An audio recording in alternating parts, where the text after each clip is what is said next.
Bonjour. Guillaume Apollinaire, dans un de ses plus beaux poèmes, s'interroge. Le Christ n'est donc venu qu'en vain parmi les hommes, si des fleuves de sang limitent les royaumes. En effet, qu'espérer en ce monde où violence et barbarie accroissent chaque jour leur force de frappe? Paul enseigne aux chrétiens que, quels que soient les temps, la figure de ce monde passe. Ce qui compte, ce n'est pas ce qui est révolu, mais l'avenir qui se vit déjà dans l'aujourd'hui. L'espérance chrétienne brise tous nos enfermements.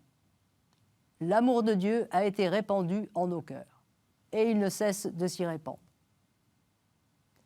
Il ne s'agit pas de l'amour que nous avons pour Dieu, mais de l'amour que Dieu a pour nous.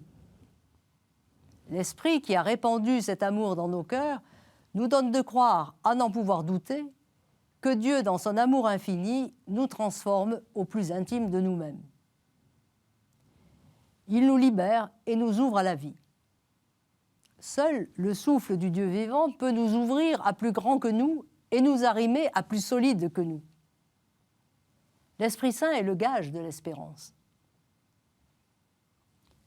Le salut nous est donné de façon définitive, mais il n'est pas encore pleinement manifesté. Il est à attendre. Sa pleine réalisation pour nous n'adviendra qu'au terme, comme Paul le rappelle dans la lettre aux Romains, car notre salut est objet d'espérance, et voir ce qu'on espère, ce n'est plus espérer. Ce qu'on voit, comment pourrait-on l'espérer encore? Mais espérer ce que nous ne voyons pas, c'est l'attendre avec constance.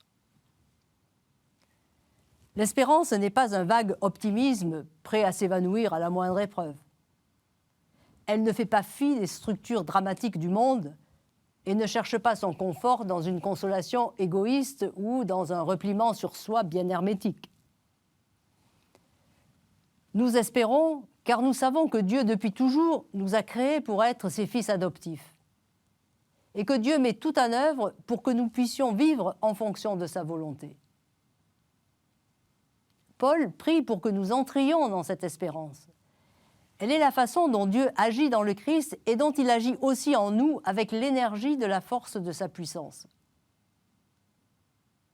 En effet, le Christ est objet d'espérance, quand même s'il est caché à nos regards, il demeure le gage de la transfiguration du monde. Les fleuves de sang ne cessent hélas de couler et même de s'enfler. Et pourtant, Paul, conscient des problèmes du monde, nous invite inlassablement à ne jamais céder au découragement, mais à espérer contre toute espérance. À bientôt.